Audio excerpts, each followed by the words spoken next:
ایک نیک شخص کی ملاقات ہوئی شیطان سے.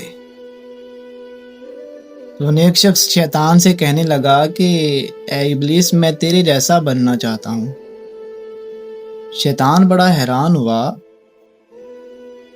کہ ساری دنیا مجھ سے بھاگتی ہے، مجھ سے بچتی ہے کہ شیطان کے کام ہم نہ اپنا لیں، اور یہ بندہ اتنا تڑپ رہا ہے کہ میں ابلیس تیرے جیسا بننا چاہتا ہوں. بڑا حیران ہوا شیطان. آخر اس نیک شخص نے کہا کہ مجھے تم طریقے بتاؤ، میں تمہارے جیسا بننا چاہتا ہوں. تو شیطان اندر سے خوش بھی تھا کہ کوئی تو ہے جو مجھ جیسا بننا چاہتا ہے، جو میرا پارٹنر بننا چاہتا ہے. تو شیطان جھٹ سے بولا کہ 2 کام کر لو، تم مجھ جیسے بن جاؤ گے. وہ کہنے لگا بتاؤ کون کون سے؟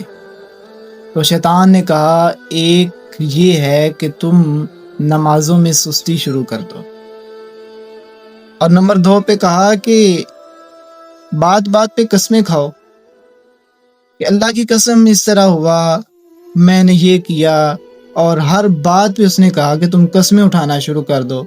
تو یہ 2 کام ہیں، تم کرو گے تم مجھ جیسے ہو جاؤ گے، مجھ جیسے بن جاؤ گے. تو شیطان کی باتیں سن کر جھٹ سے وہ نیک شخص بولا، کہا کہ اللہ کی قسم میں زندگی میں کبھی یہ 2 کام نہیں کروں گا. شیطان بڑا تعجب میں آیا، اس نے کہا کہ تم نے مجھے دھوکہ دے دیا. اب پھر شیطان نے بھی قسم کھائی، کہتا ہے میں قسم کھاتا ہوں کہ میں آئندہ کبھی نصیحت نہیں کروں.